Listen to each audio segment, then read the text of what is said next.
Defense is out there. That's what's been impressive to me is the defensive holding, the offenses, and getting them off the field. It's been a very defensive battle. You've got some big plays going on right now that's really kind of hurting them in the backfield. But other than that, the defense are working hard. Yeah, defenses have worked hard. You've seen a good balance of good offensive plays, good defensive plays, and should be in line for what should be a very competitive second half of football as both teams are still warming up. We'll take a couple of minutes before they get back on again. But also a little bit of the recap, just the halftime entertainment. You had an all-star marching band of bands made up of multiple high schools here in El Paso, along with the ROTC performance. Elia Esparza, who's really risen to fame over the last couple of years. She came and performed at halftime. And then also, Bill, I noticed you were writing this down. You had some of the middle school football district champions being honored at halftime as well. We did. They're celebrating the championships. We got these seniors out on the field, but they're also looking forward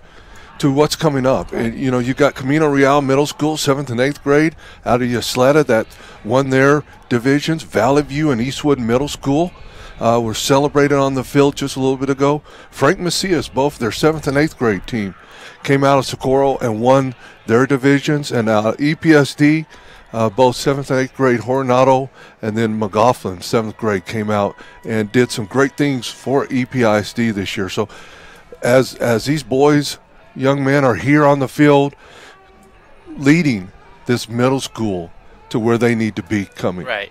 And those names from the programs that you mentioned, I mean, they'll be moving on up through the pipeline of their respective high schools within the next few years, and I'm sure a number of those players on that team will be playing in this All-Star game just a few years down the road. But again, another beautiful day here at the Sun Bowl. 24-20, Blue Thunder leading the Red Storm at the half. Be another 15 minutes of the third quarter, 15 minutes of the fourth quarter, and then the post-game stuff soon to fall. A number of awards to give out for that. And again, it's just another great day for football. Well, looks like we're gonna get set to get going here shortly. And Bill, like I said, you mentioned it.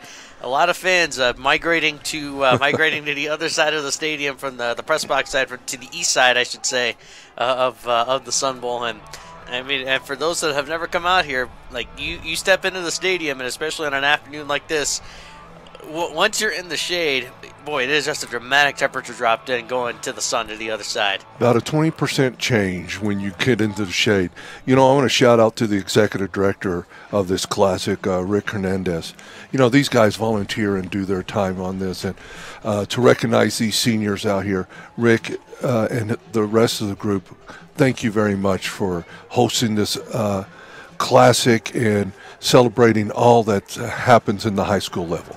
Just a great time to celebrate everybody involved, and it's because of efforts like Rick Hernandez that they've been able to really put something special together for a lot of these players. I was actually talking with one head coach at the half, and mentioned the scouting combine yesterday there at the SAC, right. And he was saying that a number of his players got some looks from some of the coaches that are here from across the U.S. and again, whether it's Division II, Division III, NAIA, no matter what level, just the fact that a lot of these guys, from this game, that they could get that opportunity to go play at the next level and to keep going with their football careers. I mean, you can't deny it. It's a special opportunity for these guys. It is, and I'm looking in the game program, and in the last about 5 years, they've given out $20,000 worth of scholarships to these young men out on that field. That's another helping hand. To help them get into school and make them successful. And so this All-Star Classic is a wonderful all-around event to give scholarships, to give them in front of colleges so they can be recognized. What a great opportunity this is. Yeah, great opportunity here, and just again, we'll be, this is a game that we certainly hope will continue, not just this year, but next year, and then the years beyond after that. Certainly been a great community event for all involved, and like I said, we've had quite a fun first half here, 24-20.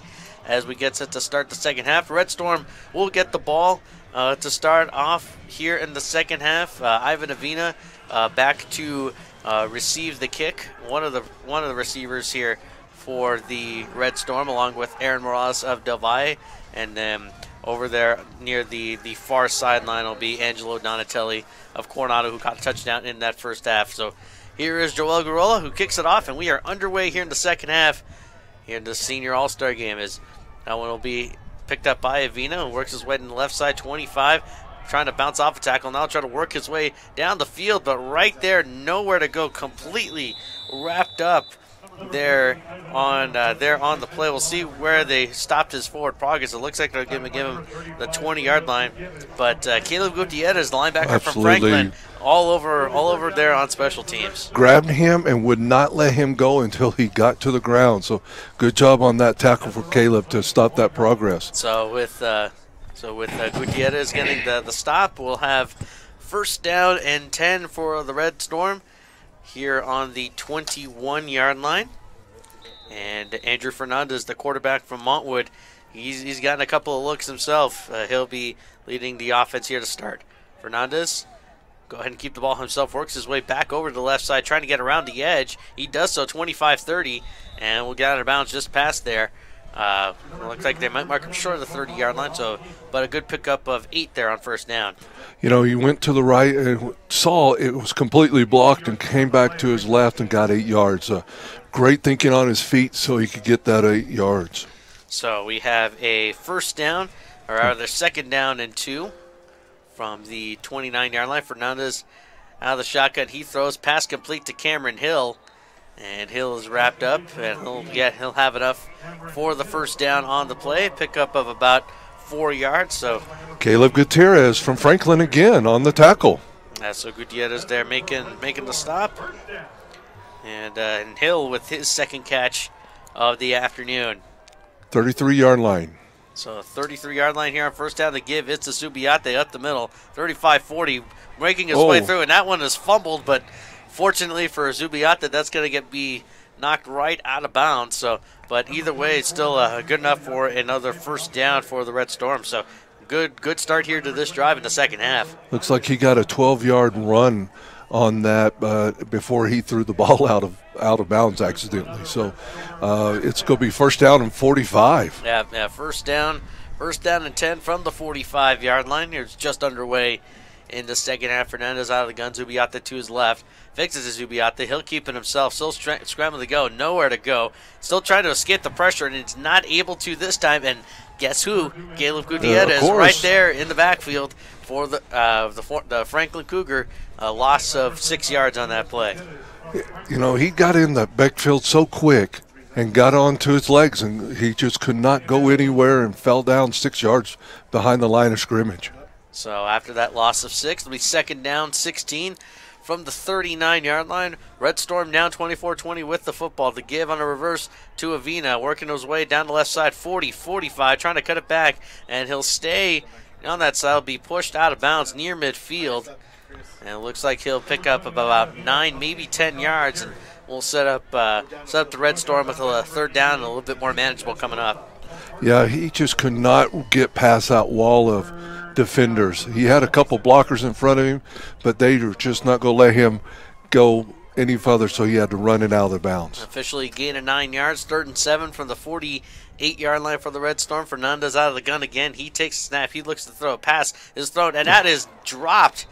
That is dropped by the intended receiver on that play for the Red Storm. Christian Yeager from Burgess. Looks like he had the ball in his hand and looked away a little bit too quick and did not secure that ball before he turned. So Yeager unable to convert that on the first down. It looked like it's actually number 16, Anthony Escobedo from El Paso High there on the coverage. So first time we've mentioned his name today for the Tigers.